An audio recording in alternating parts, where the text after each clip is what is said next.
تعالوا بقى اما اوريكم انا جبت ايه، واقول لكم كمان الاسعار عامله ايه في الخضار. وانتوا كمان علقوا لي في الكومنتات وقولوا لي الاسعار عندكم عامله ايه، وهل هي اقل من عندنا ولا اغلى، وعرفوني الدنيا. بس لو اول مره تشوفوا فيديو ليا ما تنسيش تفعلي الجرس وتشتركي في القناه عشان يوصلك كل جديد.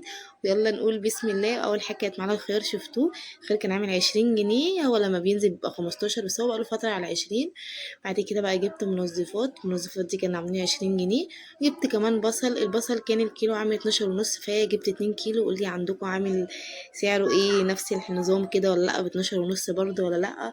وكمان بقى قلت اجيب لهم كده حاجة مسكرة، فجبت لهم الجوافة كانت عاملة ب20 جنيه.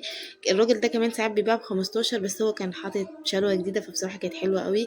جبت كيلو ونص. والبطاطس كانت عاملة 10 جنيه تحمير بصراحة، وطلعت حلوة قوي. جبت برضو منها 2 كيلو. انا جربتها بعد مش قبل طبعا يعني.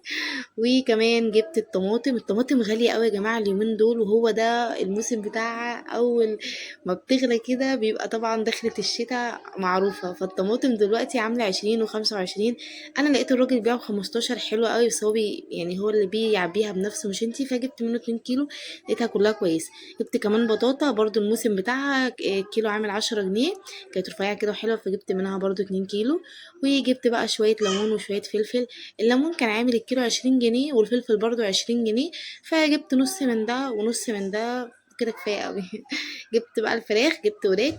الفراخ النهاردة برضو أسعارها كويسة، كانت عاملة 87، والوراك عاملة 83. وبس كده، دي الأسعار. سيبولي انتوا كمان في الكومنتات الأسعار عندكم عاملة ايه. مع السلامة.